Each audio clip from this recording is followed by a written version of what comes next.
Hi, John Marshall, the DrillMaster.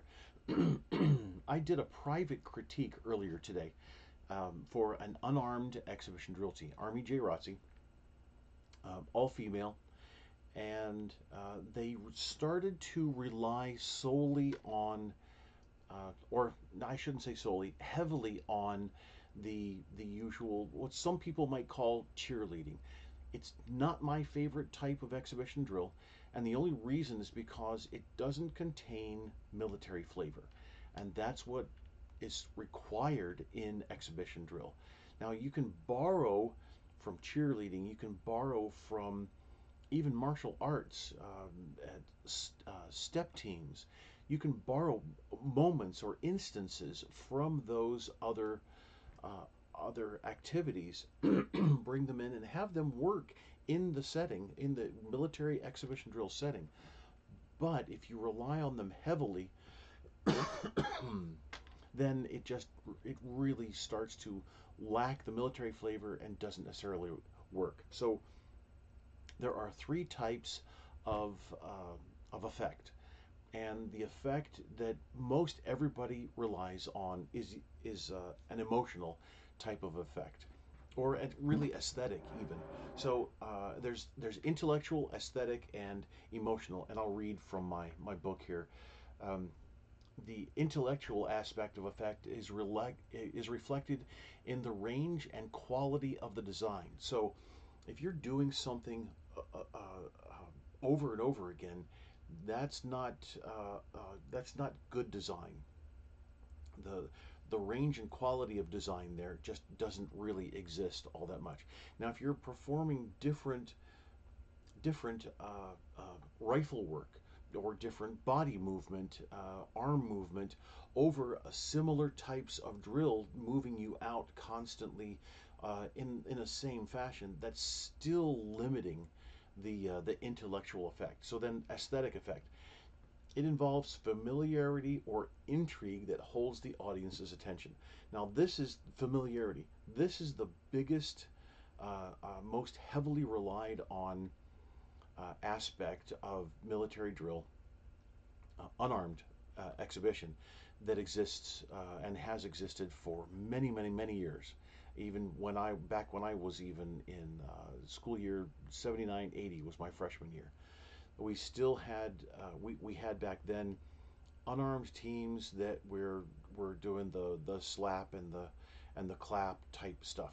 Now, there there can be use of that movement. There's, the if you take your hand and cup it just a bit and really pound on the upper part of your chest, you've got your lung there that's going to make that echo. That's a nice chamber in there to do that. Same with your back. You can make some really good pops in there and have that have that work for you.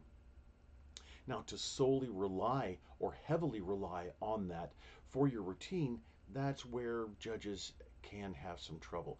Now, I say judges in general, but you got to remember judges aren't trained, they're briefed. Um, Training really is required. So then the last part of effect is the planned response to stimuli that is designed, coordinated, and staged to evoke a specific planned reaction. So let me let me go here. There we are. All right. So this is blackout. Now, the limited drill that most everybody marches is based on what you are trying to do, what you see other teams do, and so you're limited in scope. It's like you're looking through a very narrow lens and can only see what's familiar to you in what other teams perform around you, but on also what other teams perform on that through video. So, and you can search through my videos. I have hundreds of critiques that I've offered over the years. Now, blackout is one of I call it the boxes of three method. Um, it was a move that was designed in about 1950, 55, maybe something like that. When military exhibition drills started to be formed, there was some exhibition drill before that, but it really didn't have the backing of all of the services, really. So it was very sparse back then, and it gained popularity, and now we have what we have today. So as we look at this is, as I said, blackout. This is the move that's come to be known today as blackout. It started out a little bit different, but now this is it. So we have ones and twos right here. Let me highlight this. These are the squad leaders, or for Air Force and Space Force, the element leaders. And we have ones and twos all throughout. I tried to use the whiteboard and it just didn't show up for some reason. So we have 1 2 1 2 2 1 2 1, etc. Um, and if you have, I'll get to this is 4 squads. I'll get to 3 in just a minute. So what we have as the team marches forward, this is the let me draw this here. So this is the line of march there. So what we have is the ones going to the left and the twos going to the right. Now this is for all of these versions, and we'll get to these in just a second. So it's a box of 3 with a pivot. Now I don't count the pivot as a step, although really it is a step. But I call it the boxes of 3 method, but if you really wanted to, you could say it's the box of 4 and count that step with the pivot there. So either one you want to do, not a problem. So you have called on the left foot, blackout, march. On that first right step, ones go to the left. So it's a pivot, 1 2 3, pivot, 1 2 3, pivot, pivot, and we're back. But what you hear here is blackout, march, pivot, and then the left foot pivot for the twos going to the right. So it's pivot, pivot, 2 3, pivot, pivot, 2 3, pivot, pivot, 2 3, and then everybody's back in line in that block formation. So here then is a variation, and the boxes of 3 method can be broken up any way you want to, almost. So let's look at whiteout and brownout. All right. So when I was just in New York working with the Nassau County Police Explorers on Long Island, we were able to march a couple of variations to this. And the explorers just caught on to this. I love working with teams that are aware of marching technique, and I explained what my idea was, because they wanted to expand their vocabulary of moves. So here we go. Here's a variation of blackout called whiteout, and I forget whether the columns or the ranks is called whiteout and then the other one's brownout, whatever. But it's all due to it all has to do with electricity, because these are powerful moves. They have that electrified feeling in them, if you will. So we have, as you can see here, we have squads are ones and twos, and then here we have ranks are ones and twos. It's the same principle. Ones go to the left, twos go to the right. It works really well. And I'll link the video below that shows blackout, whiteout, and brownout that we did. It was really fun. So another way to do this is to have the ones and twos grouped like this. Now, for 3 elements, you could do something like this. So we would have 1, 1, 1, and then I know my ones look like 7s there, and let's say we have 3 across and 2, 2, 2, 2, and 3 across, and then 4 back. So here, that's the separation here. So you could do this. if you wanted to. Now, uh, that's for the that's for 3. But also, you can flip this as I've done here and put the 2s and the 1s on the opposite side. Again, 1s go left, 2s go right. So if they do this and they're pivoting at different times, they'll miss each other. But this is a version as well as this being a version. So now you have not only one move, you have 2, 3 moves. Now we've gone to 4 and 5 moves, all all based on the boxes of 3 method, but you still have a variation here, and it can now if you march this constantly, one right after the other, it could get a little monotonous for your audience, and it might get to the well, I won't say boring, but at least the monotony level. So you need to be careful, but this is 5 moves that take 2 seconds to write down, and honestly, just a few minutes to teach. So here we have the variation that I made up earlier with the 3. Then if you just have 9, let's say you have just the 9. So we have 1, 1, 1, and then a 2 here, and a 2, and a 1, and then 2s. So you have a different variation. And what's interesting is that the the 2 in the middle is not erasing. There we go. Okay, so the 2 in the middle can switch depending on which direction you're going. So it could be you could create a variation there that builds intrigue, just like doing this. Uh, the Once you get finished with this move, then with the ones going, they're just making boxes out here, and then they're crossing over in the back. But it's uh, but once they come back, then they switch immediately, and so as they pivot back to marching to the line of the original line of march, then they flank off, pivot off to the opposite direction immediately, and then you have that builds the intrigue there. Um, that's the effect that you want coming across as intellectual.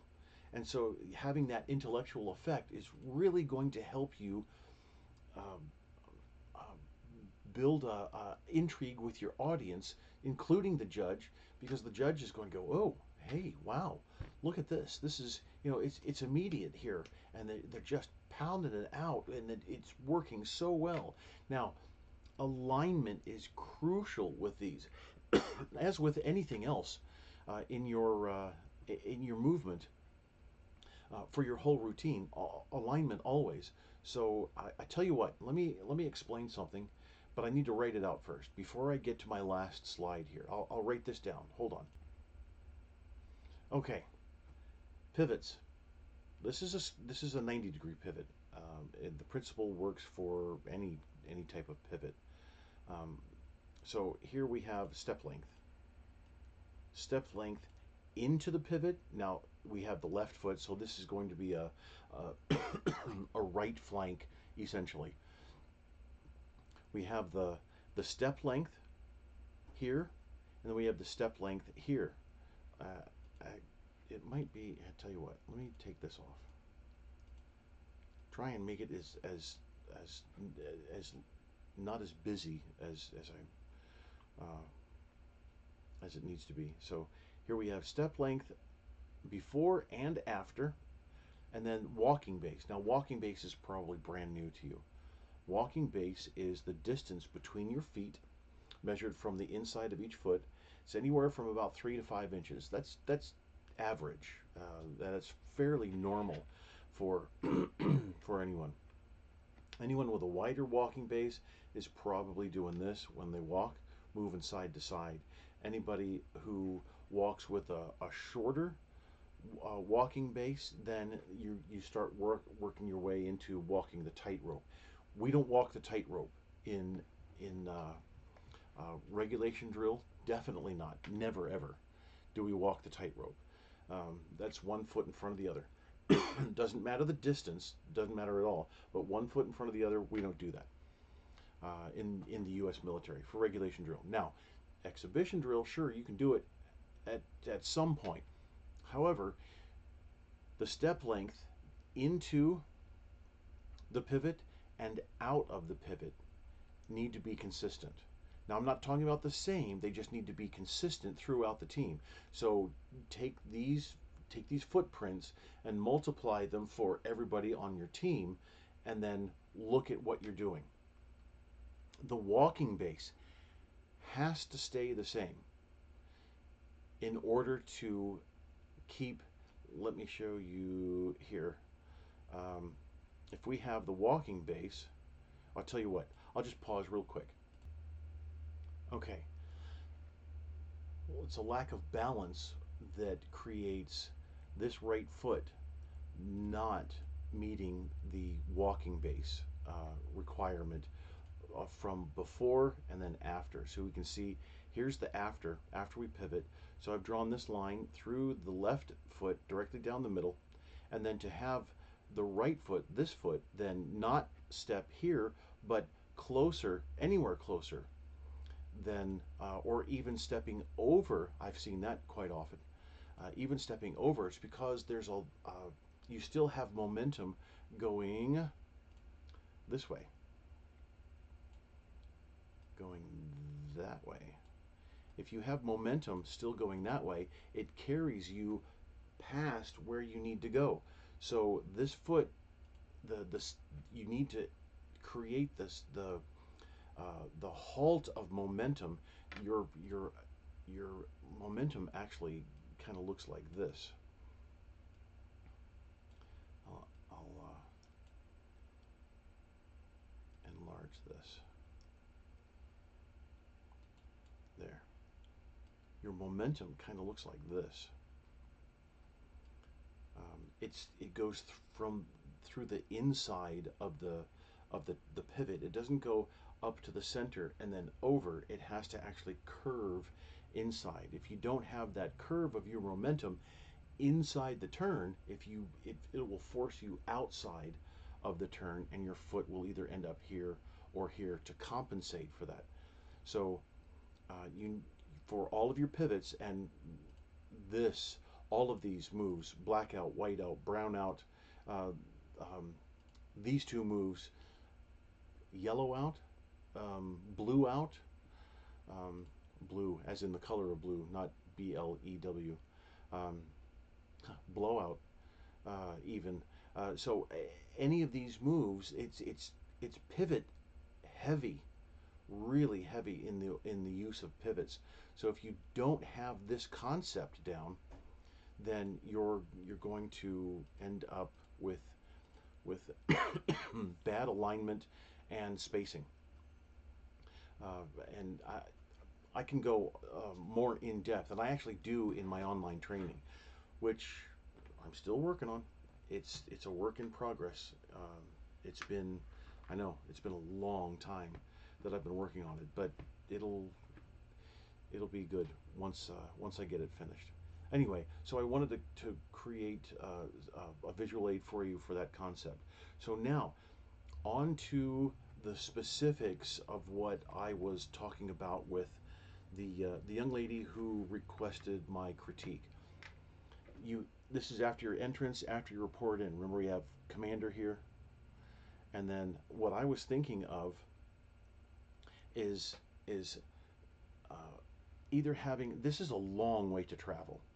Believe it or not, this coming all the way over here and shrinking down. Now I would suggest creating even a little more space in between all of the team members here for that entrance. You don't have to have the regulation spacing. That doesn't, the regulation really doesn't exist. This is exhibition drill, so you can do really what you'd like. But this travel right here is quite long. So the alternative that I was thinking of, let me go to here. Let me erase all this. The alternative that I was thinking of was this. So you have this side, you have the judge's left side coming over here. Here's commander. And what I did is I drew X's. O's, the circles are the beginning point. The X's are the end point. That's how I've written drill. And then what I'll do is I'll put a little number, 1, 2, 3, like that. And then I'll do this, 1, 2, at the top of the X, 3. Obviously my rating here is not all that superior, but having this side collapse down tightly uh, from the and also I would suggest being closer to the judge so that commander, you are closer. And actually I think that would work a lot better. uh, let me uh, let me show you here. If you were closer, nope, nope, don't want that. Oh yeah. So if you were closer, that would work out much better for this collapse if you choose to do this. So so H is head judge here, and then just imagine you enter over here and you know you've the there's a pillar here, and you move past and you come in and you line up like this, and I might have you a bit too far back, but if you were about here, that would be more in your face with commander right here, which is really what you need. You want a powerful statement there for that opening. Then what you could do is have the two ranks collapse to really tight here, and I mean really close together. It would you have to see it to appreciate it if you don't necessarily understand my concept here. But you could do this and then have them march. Remember the turnaround that you did back here? You had that nice the step around turnaround that I was describing there. You could march backwards, do a similar turnaround. I'm just thinking off the top of my head right now. You could do that similar turnaround after you march backwards, and then as you're marching backwards, and so actually, I would have the commander march back to here for that. Commander marches back here. Team compresses. Judge doesn't know where to look. That's exactly what you want. Am I looking over here? Am I looking over here? Am I watching the commander? There's three things going on, and it's good to give your audience something to visually chew on, to go, oh wow, what's this? What's happening here? What's happening here? What's the commander doing? Oh, and so then they start moving backwards. They march backwards, and to perfect marching backwards, you can even do it step two, going backwards. A step two is where you step off every left step. These two begin, and then they take a left step, a right step back, and then on that next left step, these two join them, and then the next left, these two, etc. And so you have this widening out as they're marching backwards, and then you do the turnaround. They march together. They march up together to reform, and then you have 1, 2, 3, 4, 1, 2, 3, 4 right in the center. And I forget how many were on the team. I think it was 16, maybe 12. And then we have commander coming right there. Now commander, remember commander was kind of out of the way. Now commander, or in the way for that one, the come together. Commander's out of the way for that. now you can do things uh, with the team that gives the entire audience access, visual access to the whole thing that happens. So I could keep going and going and going, and I've already kept you on here for 25 minutes. So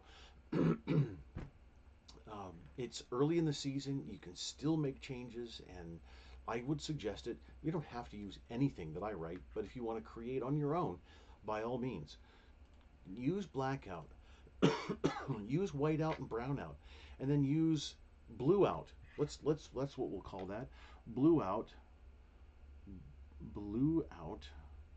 and reverse blue out and reverse blue out. There we go. They're all named, and now you can do it. And then for the teams that have the three elements or three squads, and even down to the nine, there's many ways to split up your team. And 16 is fun to work with because it's balanced. I really like my team March 16 back when I was in high school, and it just seemed to work so well. So anyway, all the best of luck to you. I know I know you're putting in the hard work. It showed in the routine. It really did. It showed, and you just you needed more information. And so now you have some more information, and you can take off with it. And I'm speaking directly to the young lady that I was critiquing the routine for, but this is for everybody. You can do this. Uh, Take it, go, use it, and have fun with it. Enjoy yourselves with that exhibition drill routine. So look down at the description, and I'll have that link to the video that I did with Nassau County Police Explorers. It's fun. It really is. It's a good time. All right. Thanks for watching. Appreciate it.